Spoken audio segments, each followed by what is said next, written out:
Moment since the premiere of It Ends With Us has continued to expose just how inappropriate Blake Lively can be, but there are many more instances you are yet to see which will leave you in shock. When Blake isn't cosplaying a black girl or shading Justin, she's doing some insane things, like asking this interviewer to take his shirt off on camera so she could have his shirt. As mentioned earlier, Blake never stopped trying to find annoying ways to shade Justin. In the same breath, she had continuously found a way to target Justin when it could affect him strategically. Blake Lively's image is unraveling, and the internet isn't staying quiet.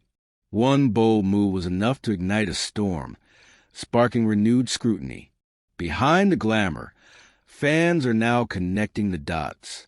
Questionable choices, resurfaced controversies, and online antics are shaping a very different narrative. The spotlight remains fixed on Blake, but this time it's for all the wrong reasons.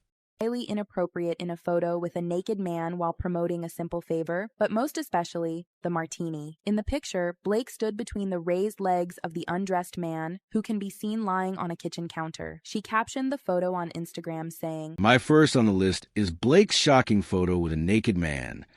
What began innocently enough, a few playful posts, a cryptic caption here and there, quickly escalated.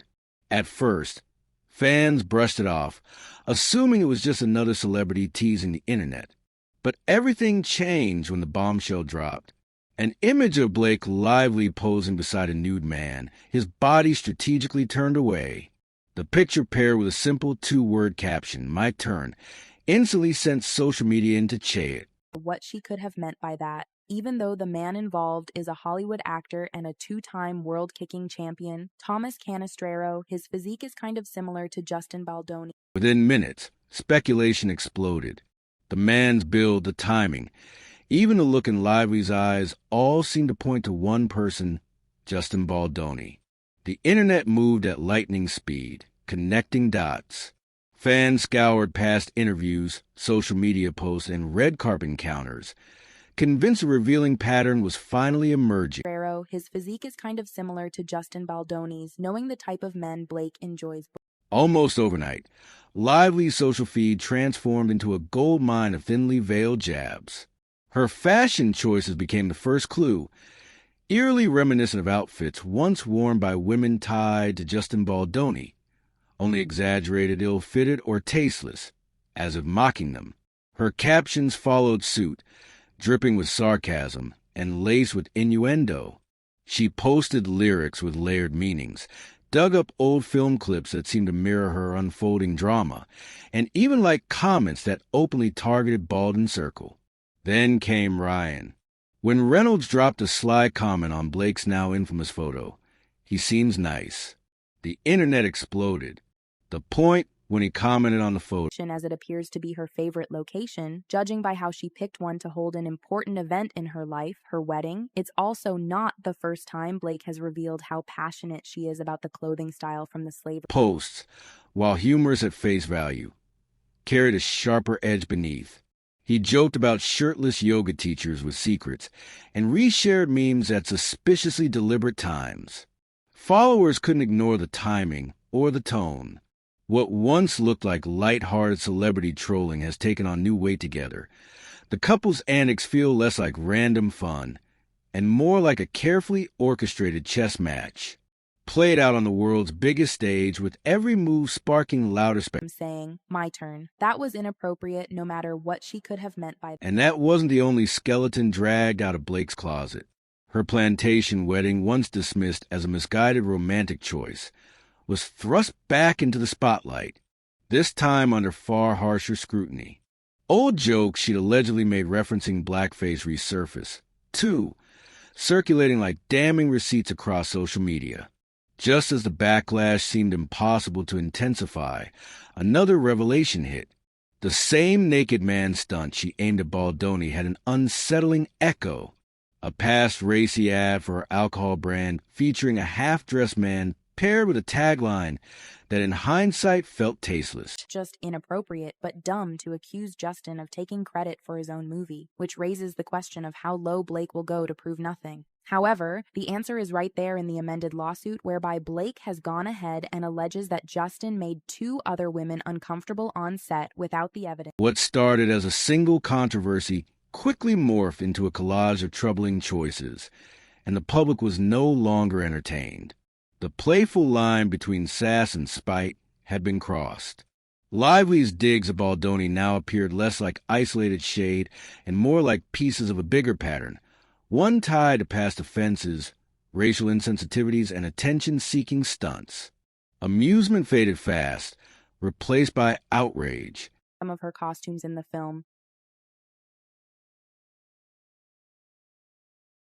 Each piece of these outfits costs hundreds and thousands of dollars. The aesthetic is described as poverty. What once looked like a petty online spat has escalated into a cultural reckoning with Blake Lively at the center, facing not only a co-star clash, but the resurfacing shadows of her own controversial past. Described as poverty core. However, with the name of this ad campaign and how the models appear to be laboring on the farm. But beyond the Instagram antics and cryptic captions, Blake Lively's fashion has become a statement of its own.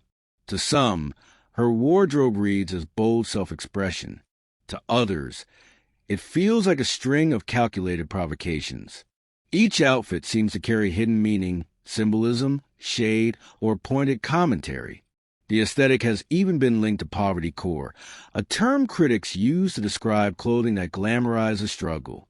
That debate intensified when Lively openly supported Magnolia Pearl, a brand celebrated among bohemian elites. Parallels have been drawn to how the ad displays slavery by envisioning a slave owner fashion in a setting that's known for its dark history. Taylor Swift is also a fan of this brand, and her best friend Blake keeps proving that they are both ladies who drift toward oppressive movements in their... But deeply polarizing.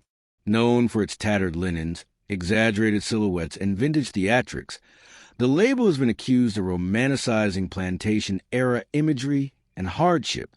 While Magnolia Pearl commands a devoted cult following, its aesthetic has struck a nerve, raising questions about privilege, exploitation, and the blurred lines between fashion and insensitivity. Supported other brands like Balenciaga with worse allegations. During one Super Bowl appearance with Taylor Swift, Blake wore a shoe-trouser combination, shared photos of her outfit on social media, and went ahead to caption it, saying, "Last week I left my kids for the first time ever and wore..." Commentators compare the aesthetic to a glamorization of slavery and historical trauma, noting campaigns with barefoot models posed in decaying southern mansions.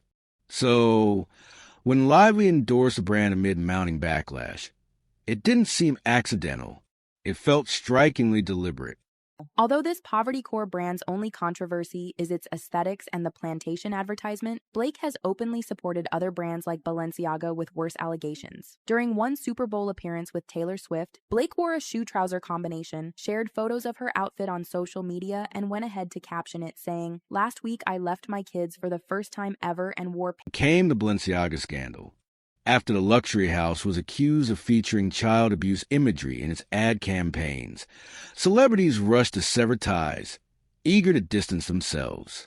But not Blake Lively. While others scrubbed their feeds, she leaned in, stepping out in unmistakable Balenciaga silhouettes.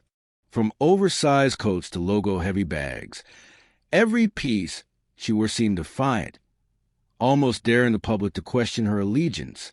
Supporters praised the stance as bold, hailing her refusal to join the cancel culture exodus.